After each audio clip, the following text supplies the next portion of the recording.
et au final, moi, je me suis, on va dire, passionné avec le temps dans le domaine de la cosmétique, mais vraiment sur le côté plus créativité, sur le côté innovation, sur le côté sortir du lot, sur le côté créer des choses qui n'existent pas.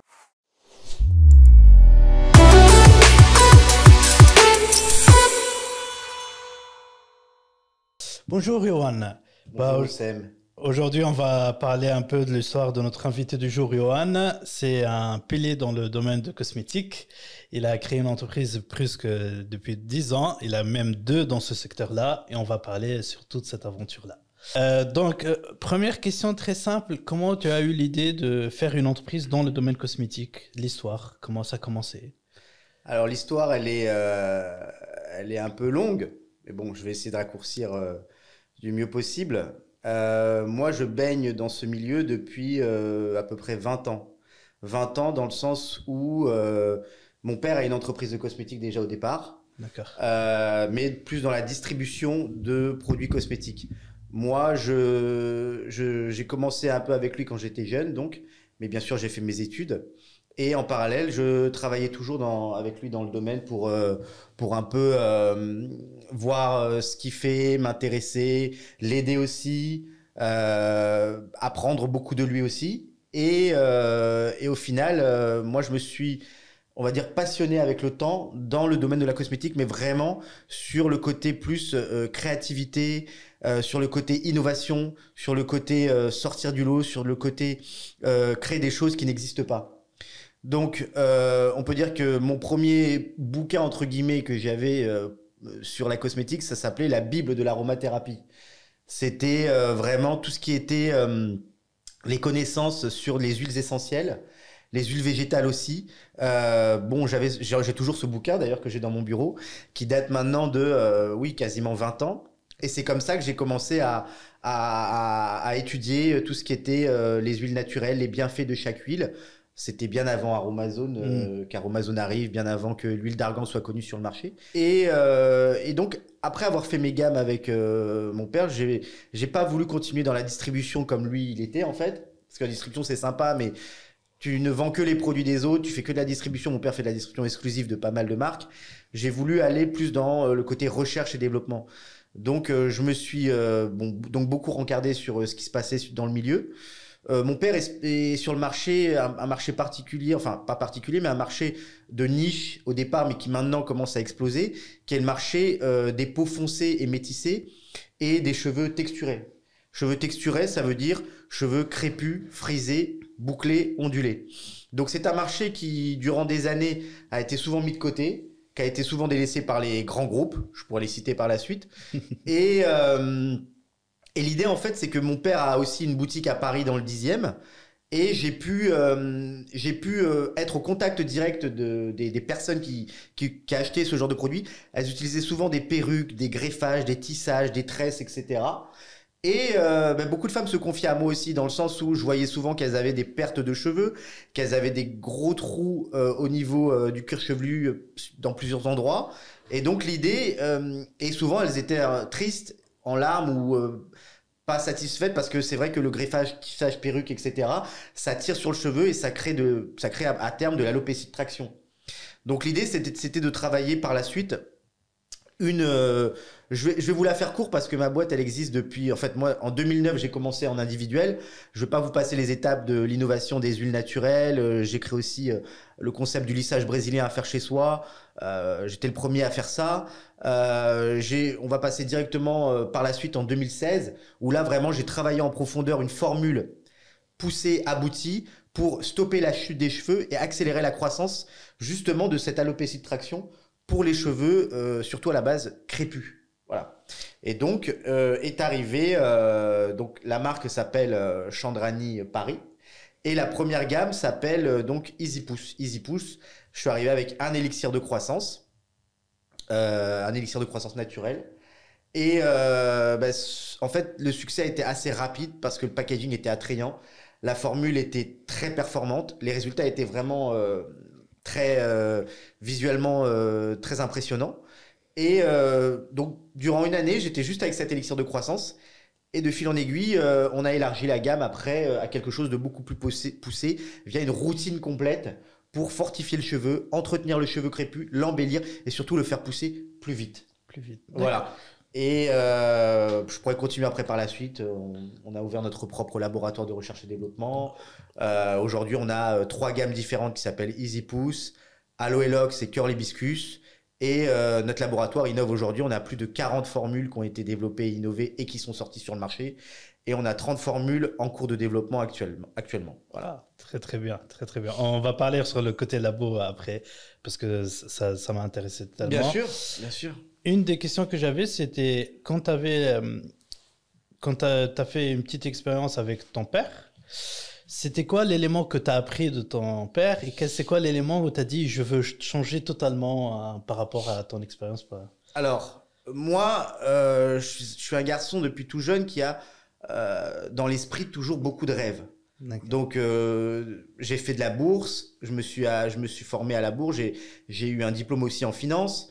J'aimais bien tout ce qui était faire les choses par soi-même, mais dans les choses vraiment poussées. Donc même les premiers livres que j'ai lus, c'était la biographie de Warren Buffett et la biographie de Bill Gates. Ouais. Donc l'idée, c'était pas d'être toujours un second couteau dans un projet dans lequel je me lance, mais d'être vraiment la performance numéro 1 dans l'innovation de ce que je proposais. Donc je me suis essayé, parce que quand on est jeune, on aime bien aussi s'intéresser à beaucoup de choses et se dire qu'on va faire peut-être autre chose. Je me suis intéressé aussi à faire d'autres choses dans d'autres types de produits, etc.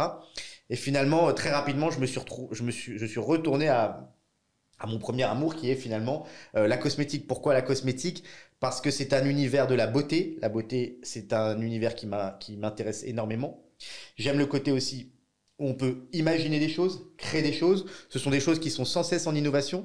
Et surtout, il y a énormément de choses. À l'époque où j'ai commencé, il y avait énormément de choses à faire sur ce marché. C'est un milieu aussi sur lequel je l'associerais aussi à la beauté, mais ça s'est associé aussi au côté tendance, fashion, style. Il y a le côté quand même mode aussi dedans. Donc tout cet univers-là, j'aime beaucoup le côté stylisé, ce côté stylisme.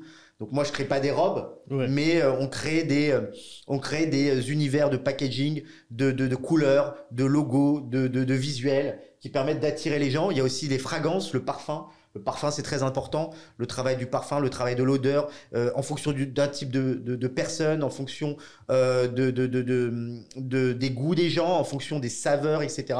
Donc c'est quelque chose de très intéressant. Donc au final, je me suis rendu compte que cet univers est un univers sans fin. C'est un univers qui est consommé partout à travers le monde. C'est un univers que tout le monde utilise tous les jours. Un shampoing, un produit pour se coiffer les cheveux, un produit pour se nettoyer, un produit pour faire des soins pour ses cheveux, un produit pour la peau, pour embellir son visage, pour ne plus avoir de rides par exemple, des choses comme ça. Donc pour moi, c'était clair que c'était quelque chose que je devais faire, mais pas en revendant ce que les autres faisaient. Parce que il est arrivé que souvent même mon père dans la distribution de cosmétiques pouvait avoir affaire à des marques qui voulaient implanter le marché français. Mon père implantait le marché et par la suite il se faisait un petit peu entre guillemets doubler. Donc toutes ces choses-là m'ont un peu dégoûté et énervé et je me suis dit mais non, mais moi j'ai pas envie d'être à la botte d'une marque. J'ai envie que ça soit moi qui décide où je vendrai, à qui je vendrai, et à ce moment-là, si demain ça échoue, ce sera entièrement de ma faute et c'est pas quelqu'un qui m'aura enlevé ça justement. D'accord. Donc voilà, j'ai voulu vraiment entrer dans le côté indépendance totale en fait. Indépendance totale. Voilà. Tu as évoqué un point qui est intéressant, mais j'ai jamais pensé à ça. J'avais cette liaison-là entre le fashion et sur le marché entre tendance. Donc le mot tendance. Ouais. Moi, j'avais généralement cette liaison-là avec le fashion parce que il changeait de tendance de temps en temps. Mais est-ce que tu penses aussi le cosmétique, il a cet élément-là de tendance, même au-delà d'un problème, on résout un problème, il y a aussi la tendance? Évidemment. C'est-à-dire que depuis quelques années, même le milieu de la cosmétique, certaines marques même jouent sur des saisons. Donc c'est comme les collections de vêtements, c'est-à-dire il y a la saison printemps-été et automne-hiver, donc il varie en fonction de ça le packaging, il varie en fonction de ça la formule, le soin adéquat. Mais bien sûr que la cosmétique, c'est sûr que si vous restez avec votre emballage d'il y a 20 ans, les gens ne vont plus l'acheter, même si le produit est performant. Et Dieu sait qu'il y a énormément de produits qui sont ultra performants, mais qui ont perdu du rythme ou qui ont même disparu ou qui n'ont pas pu évoluer parce que les dirigeants n'ont pas pris le levier de revoir justement tout l'univers visuel de la marque. Aujourd'hui, on est sur la tendance éco-responsable, avoir des emballages recyclables ou recyclés aussi. Ça, ce sont des tendances sur lesquelles il faut y aller et aussi consommer, avoir moins de matière dans son produit, moins de matière qui ne peut pas être recyclée et être plus dans l'économie d'emballage plutôt que l'expansion en mettant tout un tas de gadgets autour qui sont non seulement chers, mais en plus qui derrière, on sait pas, c'est du superflu, quoi. Voilà. Mais c'est vrai qu'il faut s'adapter aussi avec le choix des noms qu'on utilise. Avant, les gens utilisaient juste shampoing sur un produit. Maintenant, ils vont écrire par exemple shampoing bichonnant, shampoing rafraîchissant. Vous voyez, il y a des univers où les gens, faut leur parler directement. Donc pour leur parler, on leur met des choses en leur disant ça par exemple pour vos cheveux, c'est du Magic Bubble. Ça va vous faire des trucs, voilà, ça va vous faire des espèces de cheveux un peu mousseux, stylisés, voilà. Donc il faut s'adapter autant dans le nom, autant dans le packaging, autant dans l'emballage, et bien sûr toujours dans l'innovation de la formule. De la formule. Ah oui, même la formule. On est sur un univers aujourd'hui où la naturalité prime avant tout. Donc on est obligé parfois de certaines formules qui ont été utilisées, qui étaient vues entre guillemets par Yuka ou Winky Beauty comme étant rouges, de revoir ces formules pour les rendre plus naturelles et autres. Mais ça, c'est un autre débat parce qu'il n'y a pas de résultat sans utiliser des choses chimiquement clean. Donc on ne peut pas ne plus avoir de rides en utilisant que de l'huile d'amande douce sur le visage. Il faut derrière des molécules, il faut derrière des actifs poussés, recherchés, qui permettent justement d'avoir le résultat qu'on désire. Voilà. Ouais, c'est intéressant. Sur le côté, tu m'as dit que tu étais sur le marché depuis longtemps. Et tu m'as dit que le marché niche, ce marché-là niche qui s'est développé. Oui, on peut dire que c'est plus une niche maintenant. C'est ça. Et donc, comment tu vois qu'il a évolué en fait? C'était ça la question. Alors c'est simple à comprendre. Alors pour vous donner des chiffres rapides, aujourd'hui des salons de coiffure pour cheveux, on a à peu près 80 000 salons de coiffure en France. On n'a même pas 1% de salons de coiffure qui peut travailler le cheveu crépus. Et qui peut pas travailler le cheveu ni crépus, ni frisé, ni bouclé. C'est-à-dire que vous allez je vais donner un exemple, chez Jacques Desange ou Jean-Louis David, vous arrivez avec une chevelure crépue épaisse, on peut limite vous dire au revoir, on peut pas vous coiffer. Ça s'appelle de la discrimination, tout simplement. Mais quelque part, c'est pas de leur faute aux coiffeuses, entre guillemets, parce qu'elles n'ont pas été formées sur ça. Donc aujourd'hui, le campus L'Oréal a créé un campus pour former les futurs coiffeurs aux cheveux texturés, mais c'est même pas encore ça, parce qu'en fait ils les forment aux cheveux bouclés, qui sont des cheveux assez simples aussi à travailler, mais sur la formation du cheveu crépus, ça n'existe même pas encore. Donc on a quelques formateurs du cheveu crépus, on a des formateurs qui arrivent mais en indépendant, mais je pense que dans les quelques années à venir, même d'ici même l'année prochaine, on aura même des écoles spécialisées pour travailler le cheveu crépus. Voilà. Et pourquoi ce marché se développe? C'est normal. Aux États-Unis, c'est déjà très développé.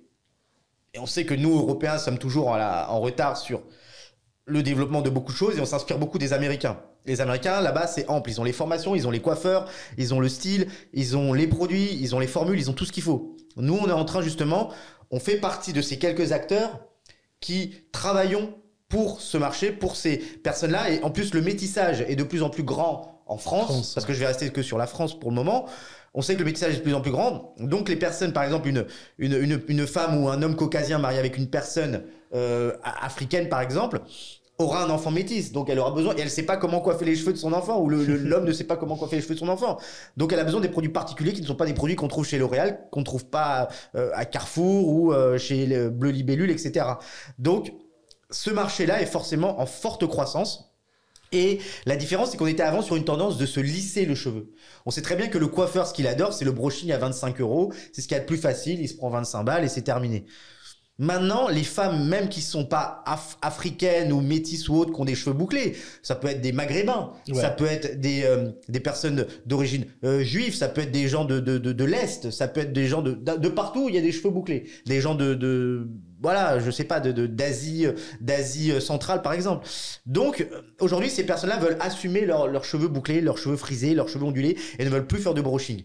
D'où le marché est en train de grossir et s'étendre parce qu'elles ont besoin de produits performants pour pouvoir embellir, maintenir, entretenir ce type de cheveux. Et c'est sûr que les produits classiques qu'on voit en supermarché ou dans des grands magasins, même si vous allez aux Galeries Lafayette tout à l'heure, vous en verrez pas, quoi. Voilà.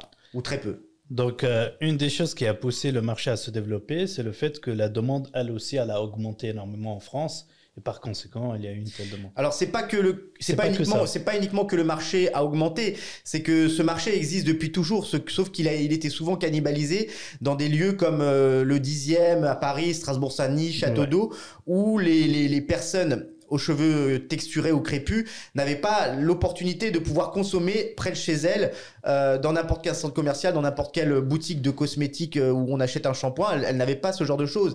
Et il y a eu une prise de conscience où on se dit, mais on a un marché dédié uniquement à nous, on est un peu rejeté par rapport à ça, et pourquoi c'est ainsi? Et donc il y a une sorte de révolution où on se dit, non, il faut inclure tout le monde, c'est-à-dire des produits pour tous, partout et tout le temps. Voilà, c'est ça le but. C'est ça le but. D'accord, ça marche. Et d'après toi, c'est pourquoi on n'a pas eu des produits qui viennent du US pour remplir ce besoin-là? Or, aujourd'hui, moi, je vois un peu avec recul, je vois qu'il y a beaucoup de marques françaises qui essaient de remplir ce besoin-là, pas la... Alors, les marques américaines, elles existent depuis déjà 30 ans sur le marché français. Oui. Elles existent sur les marchés, comme je vous disais, des boutiques afro-cosmétiques, on appelle ça. Elles existent depuis toujours. Elles existent toujours d'ailleurs, même actuellement. Justement, ces personnes-là avaient du mal à trouver des produits qui leur correspondaient. Donc, qu'est-ce qu'elles faisaient? Soit elles achetaient, quand elles avaient des amis qui allaient aux États-Unis ou à Londres même, elles demandaient à se faire ramener des produits. Mais les produits américains se sont aussi imposés en France. Le truc, c'est que ça passe via des distributeurs, mais le savoir-faire français est impressionnant en termes de recherche et développement en cosmétique. On est quasiment même les numéros 1 au monde. Donc, on se devait justement de nous-mêmes imposer quelque chose avec la touche française, le style français, avec autant d'efficacité, mais surtout faire en sorte que, parce que c'est pas les Américains qui vont vous ouvrir des salons de coiffure en France pour cheveux texturés. C'est pas les marques comme She Moisture ou Cantu qui vont s'impliquer à faire ça. Ce sont à nous, acteurs français, de faire ce pas-là pour qu'il y ait des formations pour cheveux crépus en France, pour qu'il y ait des salons de coiffure en France. Je veux dire. Même si c'est une touche qui est bien développée aux États-Unis, ce sont aux acteurs principaux français d'agir pour faire avancer les choses. On a une loi qui va passer bientôt, qui est en train d'être travaillée au niveau du gouvernement sur la discrimination capillaire au travail. Et il y a une loi qui va passer normalement prochainement, qui est en train d'être étudiée pour justement interdire cette discrimination capillaire au travail, où souvent les femmes qui avaient des cheveux crépus, on leur disait souvent de soit faire des chignons ou de se lisser les cheveux ou de porter une perruque. Ben, toutes ces choses-là vont être interdites. D'accord. Donc, c'est très intéressant cet aspect-là.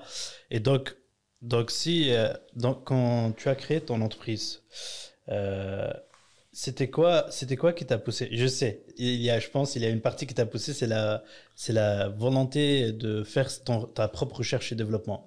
Mais par contre, j'ai connu beaucoup des petites entreprises qui n'ont pas peut-être le capital, et au début, ils utilisent des labos externes. Ils suivent la formulation, mais ils utilisent des labos externes. Oui. Mais par contre, toi, tu as voulu vraiment prendre le contrôle.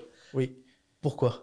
Aujourd'hui, pour donner les chiffres clairement, on doit être moins de 5 laboratoires français spécialisés dans les cheveux texturés et dans les peaux foncées. Voilà, on n'est pas plus de 5, ce qui est quasiment rien. Et je vais citer l'un de nos concurrents, mais qui est aussi, on va dire, un ami, qui est la marque Activilon. Qui a depuis, je crois, 40 ans son propre laboratoire. C'est un précurseur sur le marché à avoir son propre laboratoire. C'était d'ailleurs l'un des seuls qui était sur le marché à l'époque comme un style de monopole. Alors c'est vrai que ouvrir un laboratoire c'est coûteux. Voilà. L'investissement ne demande pas quelques dizaines de milliers d'euros, mais plutôt voilà, on parle en centaines, voire pour les plus gros en millions. Moi j'étais au départ, quand j'ai ouvert ma société, j'avais pas mon propre laboratoire directement, mais j'étais associé avec un ami à moi qui a son propre laboratoire. D'accord. Donc, il s'avère que je travaillais quand même avec lui au laboratoire pour travailler et formuler ce qu'on allait faire. Donc, j'ai toujours pris ce levier et donc je me suis associé avec quelqu'un qui est ingénieur chimiste directement et qui a justement son propre laboratoire. Et on va pas se mentir, les nouvelles marques qui arrivent ne pourront pas ouvrir leur propre laboratoire, c'est sûr. Mais moi, je vais être honnête avec vous, j'ai commencé avec 15 000 euros pour lancer ma société en 2011.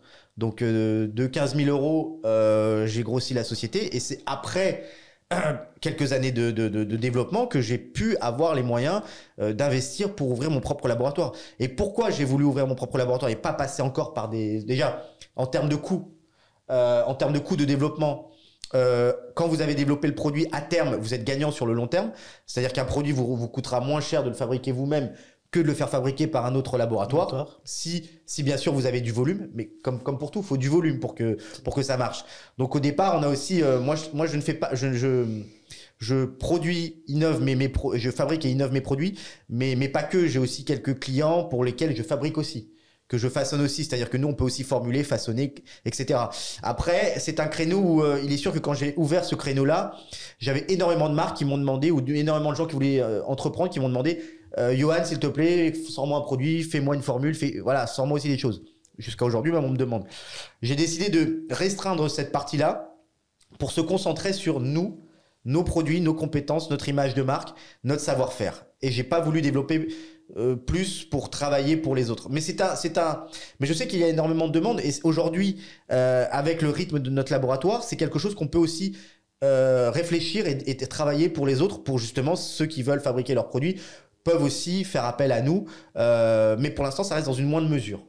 Il faut avoir le marché, il faut avoir les clients, il faut avoir la distribution pour pouvoir se dire qu'on va se lancer dedans. Ou si on ouvre un laboratoire, il faut se dire qu'on va fabriquer beaucoup pour d'autres aussi. Voilà. Ce sont des choix en fait à faire. Et moi qui ai ouvert un laboratoire, je peux vous dire que le cheminement avant l'ouverture, il est conséquent. Pourquoi ? Parce qu'on est en France, législation européenne, c'est très strict. Il y a des normes absolues, que ce soit en termes d'hygiène, en termes d'utilisation d'ingrédients, en termes de tests, en termes de validation de dossier, en termes de création du dossier d'information produit, on appelle ça le DIP. C'est énorme à créer et à faire, ça coûte très cher. Et donc, faut avoir, voilà, c'est-à-dire pour un seul produit, vous avez un pavé comme ça, pour un seul produit d'information, faut avoir l'envie de se lancer dedans. Voilà. C'est plus simple, je crois, de demander à un laboratoire de faire ça pour soi, de le payer un petit peu et juste de recevoir ses produits et de les revendre et de faire juste du marketing. Voilà, vouloir ouvrir un laboratoire, c'est se dire qu'on va devoir acheter des machines. Quelle machine on va choisir ? Quelle étiqueteuse on va choisir ? En fonction des emballages qu'on va prendre. C'est quel type de machine on va faire, à quel rythme sera utilisé.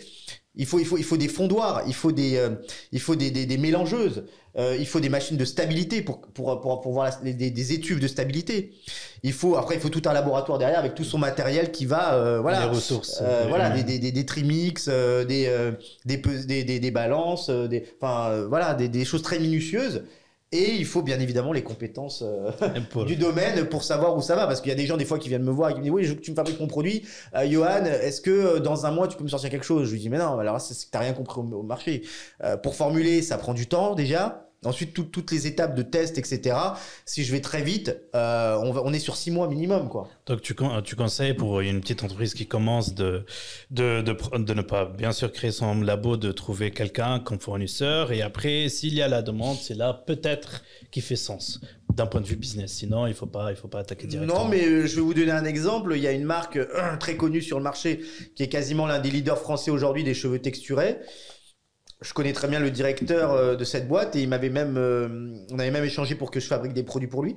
Et jusqu'à aujourd'hui, il n'a toujours pas ouvert son propre laboratoire. Ah, oui. Et pourtant, il fait un chiffre d'affaires de plus de 20 millions d'euros. Voilà. D'accord. Donc, ce sont des choix. Oui. On n'est pas obligé d'ouvrir son propre laboratoire. Moi, j'ai fait le choix parce que j'aime le côté maîtriser tous les aspects du métier.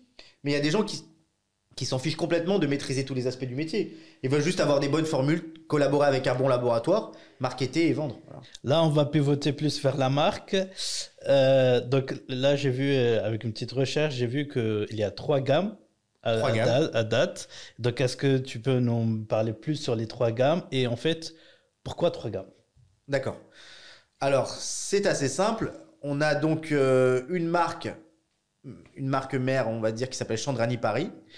Et derrière, on a 3 gammes, mais 3 gammes avec des spécificités différentes. On a donc Easy Boost, qui est le spécialiste, on va dire, de l'anti-chute et la repousse capillaire. Donc là, on a une gamme vraiment très complète pour toutes les personnes qui veulent stopper leur chute de cheveux, qui ont de l'alopécie de traction, etc. Donc là, c'est une gamme vraiment dédiée à ça. On a ensuite innové une autre gamme, mais alors là, c'est sur un marché, on peut dire aujourd'hui de niche, mais on est quasiment la seule marque, la seule gamme française à proposer cette gamme-là qui s'appelle Aloe Locks, qui est une gamme spécifique pour les coiffures protectrices et les locks.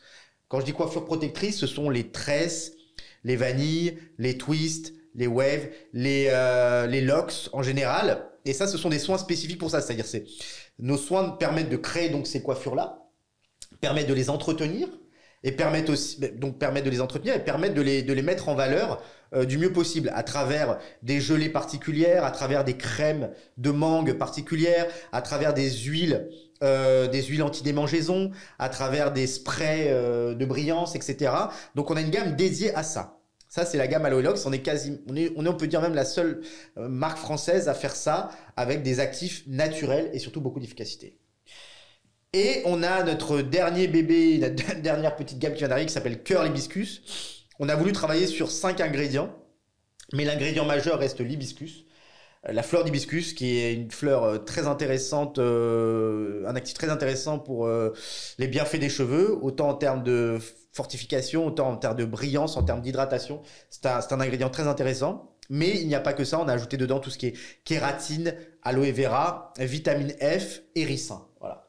Et donc cette gamme-là est dédiée vraiment aux cheveux bouclés, frisés. Voilà, c'est une gamme très moderne de son packaging assez coloré, avec une étiquette, avec du vernis sélectif, avec une odeur très sucrée aussi. Voilà, ça c'est une gamme dédiée pour embellir les cheveux bouclés et frisés. Et on a toujours cette spécificité quand même de l'anti-chute et la repousse dans tous nos produits. Voilà pourquoi on a créé 3 gammes différentes. Parce qu'on peut dire qu'on ne parle pas aux mêmes aspects de type de coiffure ou de type de cheveux. Voilà, les gens qui font des locks et des cheveux texturés, c'est pas des gens qui ont des boucles.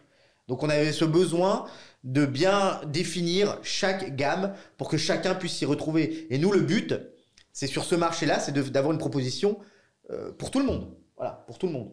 Et donc, juste une question un peu côté business sur ça. Si quelqu'un, parce qu'en plus c'est lié au marché, hein, c'est à la nature du marché.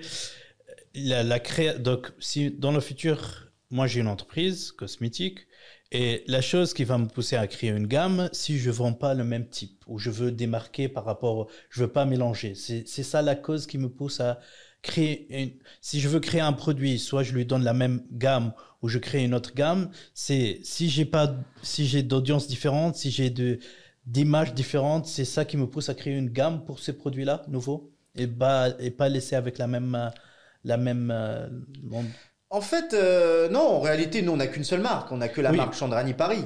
Après, ce sont que des gammes. C'est comme, par exemple, quand Kerastase fait Curl Manifesto ou d'autres gammes, ils en ont, je crois, une quinzaine ou une gamme Détox ou des choses comme ça. Voilà, on est obligé, selon l'utilisation et les routines de chacun, d'avoir justement un aspect visuel qui correspondra à la cible qu'on veut avoir. Par exemple, si vous voulez faire un produit détox, je dis tout bête, un produit détox, mais vous mettez une couleur marron qui n'a rien à voir. Je veux dire, quand on parle de détox capillaire, la couleur marron c'est pas ça que vous pensez pas à ça. Vous pensez plus à quelque chose de détox, quelque chose de frais, plutôt du bleu, peut-être plutôt du vert, quelque chose de naturel, quelque chose de frais, le côté un peu clair. Voilà, on pense à ça dans la détox. Mais et par exemple, quand on veut aller dans la repousse capillaire, nous on a choisi le rouge parce qu'on estime que c'est un sujet sérieux, c'est un sujet fort et pour nous le rouge, ça a l'image de quelque chose qui s'impose visuellement déjà, quelque chose qui est fort, quelque chose d'assez costaud, le rouge, et surtout ça pète vraiment aux yeux. Et donc dans la repousse capillaire, quelque chose de performant, on a voulu aller plus dans ça. Voilà. Donc oui, c'est sûr que il faut toujours adapter quand même les gammes et ne pas se dire je vais faire un produit pour nettoyer le cheveu et après je vais faire un produit pour démêler les cheveux et après je vais faire un produit de détox et autres et je vais mettre tout la même chose avec juste un nom derrière simple quoi. Faut pas faire cette erreur. Donc si moi je suis entrepreneur et j'ai créé un produit mais j'ai réalisé que je l'ai distribué trop tôt. Je l'ai livré trop tôt. Comment je m'adapte à date d'après toi? Si tu te rends compte que tu as un marché et que tu as lancé le projet trop tôt, mais que le projet est fiable, il faut que le projet soit fiable quand même. Oui. Parce qu'il faut que le produit soit fiable, il faut que le projet soit fiable. S'il est fiable, en fait, bah, c'est simple, il te faut des ressources.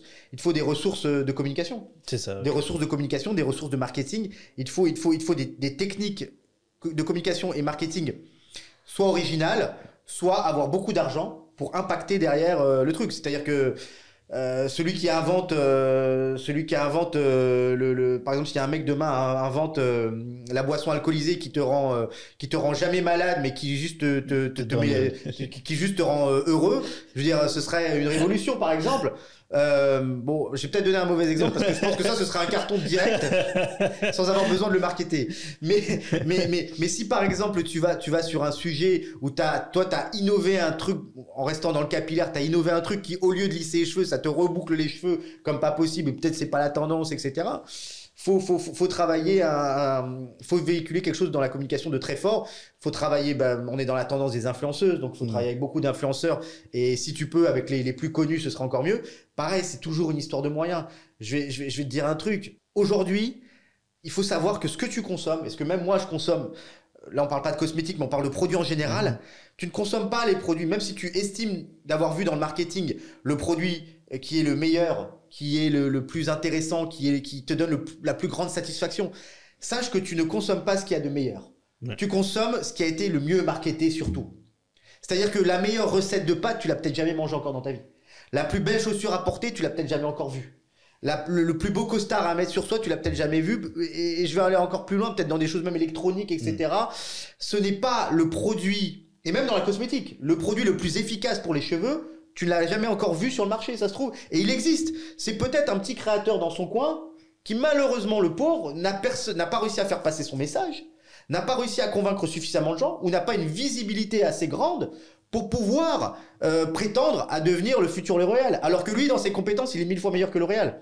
L'Oréal, il paye des laboratoires 100 000 € à l'année à des chimistes, juste pour leur dire, formulez-moi des trucs, et nous, on va les garder, on verra quand on les sortira. Voilà. Donc, c'est du pompage absolu. Quand tu es le roi de ton domaine parce que tu as pu avoir de la com, de la visibilité, que tout le monde ne jure que par toi, j'ai envie de te dire, tu peux même vendre de la merde, ça va marcher. Donc, si on dit que l'innovation, elle a un coût de marketing y compris, comme moi, un jeune entrepreneur, à quel degré je dois innover et à quel degré je dois prendre la vague de la tendance actuelle et ne pas trop innover parce que j'ai des limites de ressources, par exemple. À quel moment tu dois... Alors déjà, si tu veux... Déjà innover, ça coûte. Hein, déjà oui, c'est ça. Ça coûte déjà de l'argent d'innover. Moi, je pense qu'en réalité, si tu veux assurer ton marché, enfin, si tu veux assurer ce que tu as envie de faire et que tu as envie de te lancer avec de la sécurité maximum, aujourd'hui, et un bon produit dans la norme, déjà. Et un bon produit dans la norme, un produit qui passera bien, un produit qui... Si tu veux qu'on reste dans la cosmétique, un produit qui passera bien, c'est-à-dire qui sera un bon nettoyant, qui aura une bonne odeur, qui fera de l'efficacité, enfin, comme ce que la majorité font. Et concentre-toi plus à te faire une notoriété d'abord. À te faire une notoriété dans le sens où tu auras bien marketé ton produit, tu auras un joli visuel, tu auras derrière mis de l'investissement monétaire dans un budget pour faire connaître ta marque.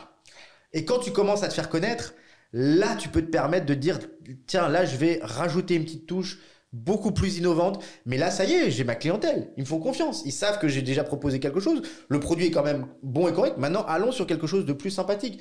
Là, je parle uniquement de notre univers. Hein. Je ne parle pas de celui qui va créer une nouvelle voiture. Lui, il doit sortir sa nouvelle voiture innovante déjà. Mais je parle de nous, notre univers. Je veux dire, beaucoup d'innovations capillaires cosmétiques à base de... Je veux dire, il y a des gens qui sortent aujourd'hui des déodorants à base de nigel ou j'en sais rien. C'est peut-être une innovation. Le mec, s'il n'a pas d'impact de communication derrière, tout le monde sait que le nigel, c'est génial, mais personne ne va l'utiliser, tu vois. Donc, on est dans un monde de consommation absolue et on est dans un monde de vision, de vue, de consommation, de surconsommation, d'hyperconsommation et de vue. Il faut être vu. Donc, si t'es pas vu, j'ai envie de te dire, même si t'as de l'or dans la main, tu vaux rien en fait. Là, on va partir sur la fin de cycle de supply chain. Là, on va partir sur la distribution. J'ai vu que tu as une entreprise, si je me trompe pas, Everest. Non, Everest Cosmétiques, c'est le laboratoire. C'est le laboratoire. Et en même temps, est-ce qu'il gère la distribution? Oui, il gère tout. C'est ça. Et donc, en fait, du côté distribution, parce que c'est une des choses que j'ai dit au début du podcast, hein. Une des choses qui te rend un peu unique, c'est le fait que tu veux contrôler toute la supply chain, de laboratoire, de la création, de marketing de tes marques, plus la distribution. C'est quoi l'enjeu de distribuer ses propres produits? Alors, en termes de distribution, je vais préciser, on passe par différents canaux. Hein. Oui, c'est ça. Ouais, donc on passe par différents canaux de distribution. Mais de toute façon, dans tous les cas, à partir du moment où c'est moi qui market, c'est l'entreprise qui market la marque, on est obligé de vendre nous-mêmes, quoi. Oui. Donc on peut pas passer. Maintenant, ça dépend. On a différents canaux de distribution, c'est-à-dire on a notre propre site web déjà. Donc voilà. Mais après, ça c'est pas ce qui fait le. En réalité, notre site web, c'est pas ce qui est le moteur de la distribution. Nous, on passe par des réseaux de distribution, comme des groupements, comme des chaînes de pharmacie, comme des distributeurs de la coiffure, comme des boutiques spécialisées dedans. Donc après, par exemple, si nous, on distribue beaucoup dans les Antilles, par exemple, on passe par un distributeur qui, lui, derrière, va revendre après à des pharmaciens, à des boutiques, à des salons de coiffure, etc. On va pas vendre, nous, directement aux pharmaciens, aux coiffeurs, etc. dans ce pays-là. Mais en France, on fait tout nous-mêmes. Enfin, on est directement en contact avec les boutiques, les chaînes, etc. Alors ça, c'est la partie commerciale. Donc, on a une équipe commerciale. Je participe aussi à l'équipe commerciale. Je fais aussi les rendez-vous commerciaux, les déplacements, etc. Plus, j'ai 2 commerciaux, dont un directeur commercial. Voilà, qui gère toute cette partie-là. J'ai envie de te dire, c'est le travail sûrement le plus dur. Voilà, c'est le travail me concernant, c'est le travail le plus complexe de l'entreprise, parce que faire rentrer des contrats et maintenir les contrats. Oui, en général, quand ils rentrent chez nous, ils ne ressortent plus. C'est bien. Ouais, donc ça, c'est déjà pas mal. En général, quand on les refait rentrer, jusqu'à présent, Dieu merci, ça pourra peut-être arrêter, j'en sais rien, mais pour l'instant, ça marche plutôt bien. Le plus dur, c'est d'aller attraper justement tous ces gens-là. Et c'est l'une des raisons aussi pour lesquelles, aujourd'hui, je me mets aussi un peu plus en avant sur le personal branding, c'est pour faire comprendre aussi à nos distributeurs, etc., que pour mieux faire comprendre la philosophie de notre entreprise et comprendre du mieux possible. Je ne sais pas si j'ai le droit de citer des entreprises ou pas. Pour être transparent avec vous, on n'a pas été refusé, mais on a été mis en attente, on va dire, dans un groupe qui est connu qui s'appelle Bleu Libellule, qui est un gros distributeur de la coiffure. Ils ont 220 magasins en France. Nous, on travaille déjà avec la boutique du coiffeur, qui ont aussi 200 magasins. Donc, on a déjà la boutique du coiffeur, mais Bleu Libellule, on ne travaille pas avec eux. Donc, ils ont été intéressés par Curl Hibiscus, surtout. Ils cherchent une gamme curl, par exemple. Ils ont une marque qui s'appelle Deva Curl. Et j'ai pas trop compris. Donc, ils ont adoré nos produits. Ils les ont testés. Les résultats étaient vraiment très intéressants, positifs. Les tests ont été positifs. Tout était positif. Tout était bien. Tout allait bien. Et là, en début de semaine, une des acheteuses nous a dit malheureusement, nous n'allons pas pour le moment référencer votre marque. Pour quelle raison? C'est bien parce qu'ils vont donner des raisons. J'aime bien qu'on me donne des raisons. Pour la raison suivante, on a décidé de privilégier une marque étrangère, bon, déjà étrangère, qui va nous donner une exclusivité. Bon, ça, c'est relatif. On a privilégié donc cette marque-là pour les cheveux curly, en gros. Bon, c'est pas grave, ça nous arrive d'avoir des refus. On va pas baisser les bras pour autant, on va pas s'arrêter de travailler. Par contre, moi, c'est là où je me suis posé la question et c'est là où j'ai répondu en ce sens-là. Et c'était intéressant de savoir. J'ai pas encore eu la réponse, j'espère que je l'aurai bientôt. Et j'ai même écrit à la patronne directement pour en savoir. Je lui ai dit, mais attendez, quand vous référencez des produits pour cheveux caucasiens ou lisses, vous en référencez tous les jours des nouveaux. Des nouvelles marques, vous en avez des dizaines et des dizaines et des dizaines et des dizaines. Sachant que 40% de la population française n'a pas les cheveux lisses. Pourquoi, quand vous voulez référencer une gamme pour cheveux texturés, vous n'en choisissez qu'une seule? Moi, ça me dérange pas que vous preniez la marque étrangère en exclusivité, qu'elle vous donne l'exclusivité. Mais pourquoi que elle? Pourquoi les gens qui ont les cheveux lisses auront le choix chez vous, mais les gens qui ont les cheveux bouclés et texturés n'auront qu'un seul choix? Laissez le choix aux gens d'avoir... s'ils ne veulent pas cette marque-là pour les cheveux bouclés, laissez-leur le choix d'en avoir une autre au moins. C'est ces mentalités-là d'entreprise. Et c'est pareil pour Carrefour, c'est pareil pour Auchan, c'est pareil pour Sephora, c'est pareil pour Leclerc, pareil pour Nocibé, Marionneau, Naturalia, et je pourrais aller pendant longtemps sur ça. Il y a qu'aux États-Unis, ils sont très ouverts d'esprit, donc Walmart et Sally, etc., ils ont plein de marques pour les cheveux texturés. Mais nous, ici en France, on est encore des arriérés par rapport à ça. Et je dis clairement, des arriérés, des gars qui n'ont rien compris. Ces groupes-là n'ont encore rien compris. Et je sais comment ça va se terminer, cette affaire. Dans quelques années, ils auront plein de marques pour cheveux curly. Mais pourquoi attendre? Pourquoi attendre tonton alors que tu peux le faire maintenant? Et tu sais très bien que la demande elle est là et que les gens, tu veux quoi? Qu'ils aillent encore dans des endroits loin pour aller chercher leurs produits, commander à l'étranger via internet, etc. Alors tu peux leur proposer, tu as 220 magasins en France. Propose un rayon au moins avec 4-5 marques minimum. Pas une marque ou deux marques, t'as l'air ridicule en fait. Et là, il y a un changement qui est en train de se faire. Je parlais d'eux parce qu'eux n'ont pas encore vraiment compris ce levier-là et je leur ai répondu en ce sens-là. Mon mail était exactement en ce sens-là. S'il y a un minimum de réflexion en interne chez eux, je pense qu'ils vont se réveiller. Et sinon le temps fera qu'ils vont l'accepter, tu vois. Pareil, quand tu as des gens qui t'apportent une solution, une idée, quelque chose d'innovant ou de nouveau, lance-toi. Je veux dire, en plus, ils ont des moyens colossaux, quoi. Donc, voilà. Je sais pas c'était quoi la question. Mais c'était dans ce sens-là, on parlait de distribution. Donc là, j'ai vu aussi le post de LinkedIn sur ton directeur commercial. Et je me suis posé la question. Au début, tu as commencé à vendre tout seul ou tu as recruté dès le début un commercial avec toi? Moi, au départ, j'ai travaillé tout seul. Et comment, à quel degré, parce genre pour les gens en général, le sales, c'est le cœur qui permet d'avoir l'argent. C'est relationnel. C'est ça, ce qui permet. Donc, comment t'as pu, à un certain moment, recruter quelqu'un et avoir un peu confiance pour qu'il gère de son côté? C'était facile pour toi? C'était dur? C'était faisable? Alors déjà, il faut savoir que je crois que l'un des plus durs métiers au monde, ça doit être le métier de RH, ressources humaines. Non, mais c'est vrai. C'est vrai. Je parle avec beaucoup de gens qui sont même dans les ressources humaines et même ceux qui ne sont pas dedans et ils me disent, ceux qui ont des entreprises, qui ont des directeurs RH ou autres, ils me disent, c'est des gens qui peuvent avoir des dépressions absolues parce que gérer l'humain, c'est ce qu'il y a de plus complexe en réalité. Moi aujourd'hui, je vais être honnête avec toi et je vais être honnête parce que je veux mentir à personne. Les gens qui veulent entreprendre ou autres. Le souci que vous aurez à un moment donné, c'est pas votre produit. C'est pas la gestion de comment je vais vendre ou comment je vais fabriquer ou comment je vais m'approvisionner. Le souci, ça va être votre staff, en fait. Le souci, ça va être votre équipe, comment je vais mettre la bonne ambiance, comment je vais être bienveillant avec tout le monde, comment je ne vais vexer personne, comment tout le monde trouvera sa place. On sait très bien dans les entreprises, il y en a qui partent, il y en a qui restent, il y en a qui ont d'autres objectifs dans leur vie, etc. Donc forcément, même chez moi, il y a des gens qui étaient là et qui ne sont plus. Il y a des gens, même des gens qui sont partis avec lesquels j'ai de très très très bonnes relations parce qu'ils avaient d'autres envies aussi. Mais le travail de la gestion humaine et la gestion des collaborateurs, c'est ce qu'il y a de plus. Je parle pour moi. Peut-être que pour des gens, c'est facile pour eux. Moi, je parle pour moi. C'est ce qu'il y a de moins passionnant et de plus complexe. Voilà. Après, c'est mon côté homme seul aussi.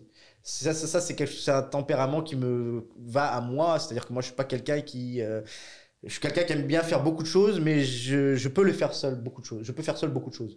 J'aime bien me débrouiller dans beaucoup de choses. Donc, forcément, quand tu as une entreprise qui grandit, tu peux pas faire seul tout. Donc, tu es obligé d'avoir cette gestion humaine. Mais comme pour répondre à ta première question, oui, j'ai commencé tout seul. Oui, j'ai commencé à l'époque où j'ai commencé en cliquant sur Google pour chercher sur les pages jaunes, trouver mes distributeurs, mes revendeurs, etc. Et de fil en aiguille, après, j'ai pu embaucher notre directeur commercial qui est Didier Leroy. Comment se passe la gestion avec lui?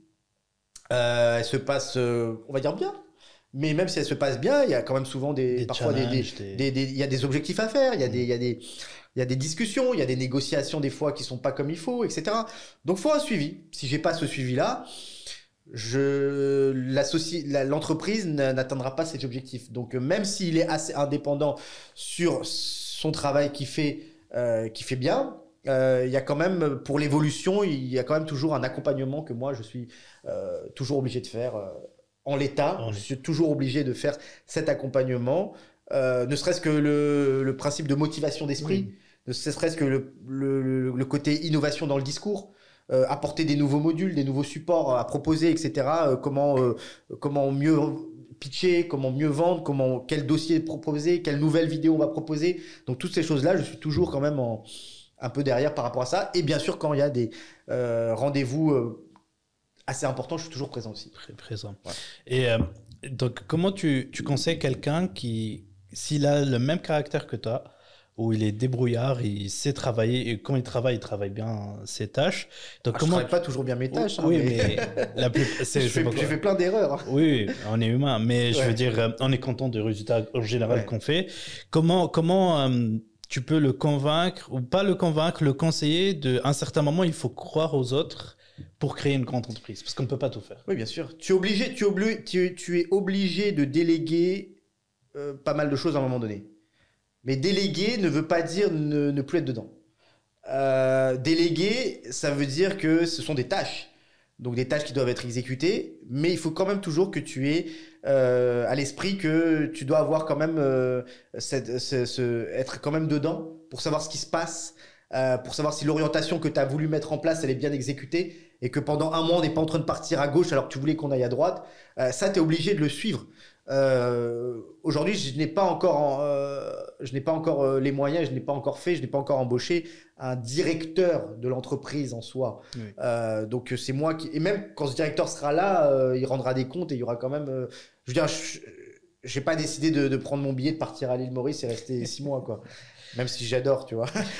mais tu es obligé d'avoir toujours un œil là-dessus. Et ce que je conseillerais à cette personne qui veut grandir et embaucher, c'est d'être sûr d'avoir un esprit solide et d'être sûr d'accepter la critique, d'accepter les épreuves que tu auras, les négociations aussi que tu auras avec les différents salariés que tu auras, d'accepter aussi que les personnes ne soient pas toujours en forme et toujours positives, d'avoir aussi des plaintes, parce qu'il y a des plaintes aussi, je veux plus, je veux ça, je veux plus ça, je veux ça, enfin voilà. Il faut être capable d'avoir l'esprit d'assumer ça. Là, je te pose la dernière question. Vas-y. C'est une question un peu philosophique, hein. On termine un peu pour te donner la main. Ça me convient. Si tu reviens 10 ans en arrière, avant de créer la marque cosmétique, quel conseil peux-tu donner à toi-même? Quel conseil je donnerais à moi-même si je retourne il y a 10 ans en avant? Ouais. Le conseil que je me donnerais, c'est d'étudier un peu plus, de rentrer un peu plus dans le cœur du sujet sur la partie déclenchement de communication et du marketing, que je n'ai peut-être pas suffisamment bien fait au lancement et j'étais un petit peu vieille école, on va dire. C'est-à-dire le mec qui prend, je vais pas parler vulgairement, mais qui prend son couteau et qui va sur le terrain pour tailler un peu tout le monde pour se faire la main. J'utiliserai des leviers un peu plus différents pour asseoir un peu plus rapidement ma notoriété. Si je reviens 10 ans en avant, j'aurais... Oh, je vais te dire, il y a plein de choses que j'aurais peut-être pas fait, j'aurais peut-être pas utilisé. Ma première marque, j'aurais peut-être pas appelé comme elle s'appelle, tu vois. Là, je suis en train de réfléchir à peut-être lui donner un nouveau nom, par exemple, que j'aurais dû trouver quelque chose de plus généraliste. Et là, c'était un petit peu trop particulier. Qu'est-ce que j'aurais fait il y a 10 ans de cela? Peut-être que je me serais, sur le plan personnel, je me serais donné peut-être une hygiène de vie plus clean aussi. Si on parle que pour moi, oui, moi je suis quelqu'un qui aime beaucoup de choses, toutes les bonnes choses de la vie, je les aime. C'est bien. Voilà, c'est-à-dire manger, boire, voyager, toutes les bonnes choses de la vie que tu peux imaginer. Moi, j'aime les goûter, j'aime les toucher, voilà, à part la drogue. Mais il faut savoir ne pas rentrer dans des excès. Et moi, peut-être qu'à certains moments de ma vie, j'ai pu avoir des excès. Des excès dans le non-sérieux de mon travail. Hein. Je ne parle pas des excès à faire n'importe quoi non plus, à tabasser des gens ou des choses comme ça. Mais des excès qui ne donnaient pas une ligne de vie assez clean, quoi. Ne serait-ce que même mon hygiène de vie, de ce que je pouvais boire ou manger, ou un rythme sportif que je n'avais pas, etc. Et depuis que j'ai quand même pris ce levier-là, ça va beaucoup mieux et forcément on avance. Mais il y a 10 ans de cela, c'est vrai que j'aurais pu avancer beaucoup plus vite si j'avais eu ce truc-là. Mais bon, comme je te dis, personne n'est parfait. Et je pense que être la personne que tu as reçue la plus imparfaite de toutes les personnes que tu as pu rencontrer, sincèrement, j'en suis même sûr, quoi. Voilà. Merci beaucoup, Johan, de ce podcast. C'était très intéressant. Merci encore pour l'invitation et ça m'a fait plaisir d'échanger avec toi et voilà, et de répondre à toutes tes questions. Et à la prochaine. Eh bien sûr, avec grand plaisir, à la prochaine.